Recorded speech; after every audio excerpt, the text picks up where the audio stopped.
امام مہدی کا ظہور کب ہوگا، امام مہدی کون ہیں اور کب دنیا میں آئیں گے، تفصیل سے بتا دیں۔ دیکھیں، ہمیں رسول اللہ صلی اللہ علیہ وسلم کی جو صحیح احادیث سے ملتا ہے وہ اتنی بات ملتی ہے کہ آپ صلی اللہ علیہ وسلم ہی کے نسب میں حضرت مہدی ہوں گے، ان کا نام آپ صلی اللہ علیہ وسلم کے نام جیسا ہوگا، قریش میں سے ہوں گے، اور جس دور میں آئیں گے وہ حضرت عیسیٰ علیہ السلام بھی انہی کے بعد فوراً نازل ہوں گے، اس دجال بھی اسی وقت ظاہر ہوگا۔ یہ تینوں چیزیں ایک ہی وقت پہ ہوں گی، دجال، حضرت عیسیٰ علیہ السلام اور حضرت مہدی۔ اور حضرت مہدی دمشق میں مسجد میں نماز کے لیے کھڑے ہوں گے کہ اچانک حضرت عیسیٰ علیہ السلام فرشتوں کے کندھوں پہ ہاتھ رکھ کے دمشق کے مینار پہ اتریں گے، پھر وہاں سے سیڑھیوں سے نیچے آئیں گے کیونکہ دارالاسباب میں داخل ہو چکے ہیں۔ حضرت مہدی ان سے کہیں گے کہ آپ نماز پڑھائیں، وہ انکار کریں گے۔ حضرت مہدی کی اقتداء میں حضرت عیسیٰ علیہ السلام نماز پڑھیں گے اور پھر دونوں کی اقتداء میں جہاد ہوگا۔ تو مجاہدین کے امام ہوں گے حضرت مہدی۔ اتنی بات ہمیں معلوم ہوتی ہے، چند باتیں اور ہیں روایات میں جو ملتی ہیں۔ یہ ہمیں ڈیٹ نہیں بتائی گئی ہے، سن نہیں بتایا گیا، سال نہیں بتایا گیا۔ اس بارے میں صدیوں سے لوگ پیش گوئیاں کر رہے ہیں کہ فلاں سن میں آئیں گے، فلاں سن میں آئیں گے۔ بڑے بڑے لوگوں نے پیش گوئیاں کی ہیں جو 100% غلط ثابت ہوئی ہیں۔ تو اب بھی لوگ پیش گوئیاں کر رہے ہیں کہ 2025 میں آئیں گے، کوئی کہہ رہا ہے 2030 میں آئیں گے۔ تو گورنمنٹ کی طرف سے کوئی پابندی نہیں ہے، کوئی بھی کچھ بھی کہہ سکتا ہے۔ نبی صلی اللہ علیہ وسلم نے اس کو مبہم رکھا ہے، صحابہ نے مبہم رکھا، نہ صحابہ نے نبی سے تاریخ پوچھی، نہ مہینہ پوچھا، اور نہ نبی نے بتایا۔ اور ایسی چیزوں میں اسلام اس کو مجمل ہی رکھتا ہے، کیونکہ وہ مہینہ آتا اور اس مہینے میں کوئی بھی اٹھ کے مہدی کا دعویٰ کر دیتا تو کنفیوژن پیدا ہو جاتی نا۔ اس لیے ہمیں اس پر مبہم ایمان ضروری ہے، مجمل ایمان ضروری ہے۔ مبہم تو نہیں کہیں گے، مجمل۔ مجمل کا مطلب تفصیل ہمیں معلوم نہیں ہے، بس ہمیں پتہ ہے کہ ایک وقت آنے والا ہے قرب قیامت میں کہ حدیث میں آتا ہے خراسان سے ایک لشکر اٹھے گا اور اللہ اس کو فتح عطا فرمائیں گے۔ حدیث میں آتا ہے کہ مجاہدین لڑیں گے اور اتنی بڑی جنگ ہوگی کہ آپ صلی اللہ علیہ وسلم نے فرمایا کہ 1/3 مجاہدین اس میں جو لڑنے والے ہوں گے وہ شہید ہو جائیں گے، جو اس وقت کے سب سے افضل ترین شہداء ہوں گے، اور 1/3 مجاہدین وہ ہوں گے جو لڑائی کی شدت اور سختی کی وجہ سے میدان چھوڑ کے بھاگ جائیں گے۔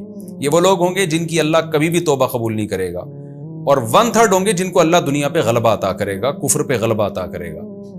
تو یہ اس وقت پھر حضرت مہدی کی قیادت میں جہاد ہوگا اور پوری دنیا میں امن قائم ہو جائے گا۔ حضرت عیسیٰ ابن مریم بھی اسی وقت نازل ہوں گے، دجال کو قتل کریں گے، اور ایک اور دفعہ، یعنی ایک دفعہ تو اسلام دنیا میں غالب آ چکا ہے، تو ایک اور دفعہ اسلام حضرت مہدی حضرت عیسیٰ ابن مریم کے ذریعے پوری دنیا میں غالب آ جائے گا، اور ہر طرف خیر ہی خیر ہوگی، جزیے کا نظام ختم ہو جائے گا، اور اللہ تعالیٰ اپنی برکتوں کو کھول دے گا، آسمان کی برکتیں، خوب بارشیں برسیں گی۔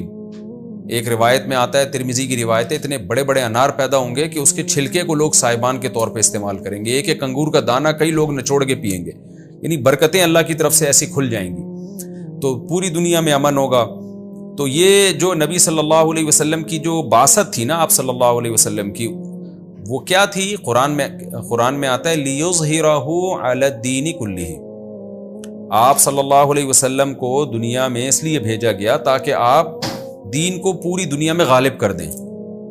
تو ایک دفعہ تو یہ بنو امیہ کے دور میں، اور بنو عباس، اور پھر خلافت عثمانیہ، یہ جو مسلمانوں کی خلافتیں چلی ہیں، تو بنو امیہ اور بنو عباس کے دور میں تو اسلام پھیل گیا تھا، پوری دنیا، جتنی بھی مہذب دنیا تھی اس میں اسلام ہی اسلام تھا، یعنی اسلامی حکومت تھی۔ سب مسلمان نہیں تھے لیکن حکومت اسلامی تھی، سب مسلمانوں کے زیر سایہ تھے۔ تو اللہ تعالیٰ اب پوری دنیا میں کیفیت کے لحاظ سے، کمیت کے لحاظ سے، کوانٹٹی کوالٹی دونوں لحاظ سے اسلام کو دنیا میں غالب کرے گا۔ اس کے لیے اللہ نے حضرت مہدی اور حضرت عیسیٰ ابن مریم کا انتخاب کیا ہے۔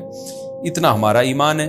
اب کیا ہوتا ہے کہ ہر تھوڑے دن میں کوئی مہدی اٹھ کے دعویٰ شروع کر دیتا ہے، اور تو امام مہدی سب سے پہلی بات یہ مجاہد ہوں گے، بڑی اہم ترین بات یہ ہے، اور انہی کے دور میں حضرت عیسیٰ ابن مریم بھی نازل ہوں گے، تو اور دجال بھی ظاہر ہوگا۔ تو اس لیے یہ تینوں چیزیں ایک ساتھ ہیں، اس لیے ان کو پہچاننے میں اہل اسلام کو دشواری نہیں ہوگی۔ حضرت مہدی کو تو لوگ خود تلاش کریں گے، ان کی علامتوں میں سے یہ بھی ہے، وہ دعویٰ نہیں کریں گے، لوگ اہل اللہ، بزرگان دین، علماء ان کو خود تلاش کریں گے۔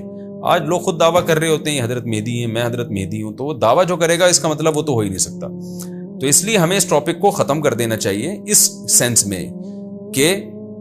سینس میں ختم کر دینا چاہیے کہ جو دعوے کر رہے ہیں نا کہ کل آ رہے ہیں، پرسوں آ رہے ہیں، فلاں سن میں آ رہے ہیں، اس سینس میں اس ٹاپک کو ہمیں ختم کر دینا چاہیے۔ ہاں جتنا احادیث میں ہے اس کو بیان کرنا چاہیے۔ اور جو لوگ بھی خلاف سنت ہوتے ہیں وہ تو حضرت مہدی ہو ہی نہیں سکتے۔ آج تو مہدی ہونے کا دعویٰ ایسے ایسے پاگل فضول قسم کے لوگ کر رہے ہیں، جو انسان ہونے کا دعویٰ کرنے سے پہلے ان کو سوچنا چاہیے کہ ہم انسان کے بچے بھی ہیں کہ نہیں۔ اچھا، یہ بھی انہوں نے پوچھا ہے کہ کیا امام مہدی نبی ہوں گے؟ امام مہدی نبی ہوں گے یا صحابی؟ اس بارے میں وضاحت فرما دیں۔ نہ وہ نبی ہوں گے نہ صحابی ہوں گے، کیونکہ صحابی تو وہ ہوتے ہیں جنہوں نے اسی زندگی میں آپ صلی اللہ علیہ وسلم کو ایمان کی حالت میں دیکھا ہو۔ حضرت مہدی اور نبی کا زمانہ تو صدیوں کا فاصلہ ہے اس کے درمیان، تو نہ تو نبی ہوں گے نہ صحابی ہوں گے، نیک ہوں گے، بزرگ ہوں گے، بس مہدی کا معنی ہدایت یافتہ، سیدھی